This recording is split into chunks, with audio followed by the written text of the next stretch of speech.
Big boss హౌస్‌లోకి 12థ్ week అయితే వచ్చేసింది. మరి రేపు 12థ్ వీక్ నామినేషన్స్ అయితే డిఫరెంట్‌గా బిగ్ బాస్ అయితే ప్లాన్ చేసినట్టు తెలిసింది. ఇప్పటి వరకు కని విని ఎరగని రీతిలో ఈ నామినేషన్స్ అయితే ఉండబోతున్నాయండి. ఆల్రెడీ 12థ్ వీక్ వచ్చింది కాబట్టి ఇప్పటి నుంచి గేమ్ చాలా క్లిష్టతరంగా ఉండబోతుంది.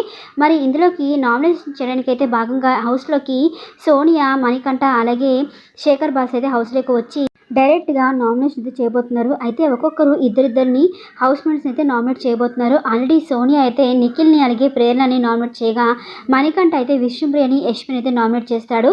ఇక శేఖర్ భాష అయితే పృథ్వీని అలాగే తేజని అయితే నామినేట్ చేయడం అవుతుంది. ప్రతి ఒక్కరు ఇద్దరిని నామినేట్ చేసి వెళ్తారనమాట. హౌస్‌మేట్స్‌కి ఇదొక షాక్ అని చెప్పొచ్చు. ఎందుకంటే ఇప్పటి వరకు బిగ్ బాస్ చరిత్రలోని ఇలా ఆల్రెడీ ఎలిమినేట్ అయ్యి వెళ్ళిపోయిన హౌస్‌మేట్స్ వచ్చి మళ్ళీ నామినేట్ చేయడం అనేది ఎప్పుడు జరగలేదు. ఇదే మొదటిసారి.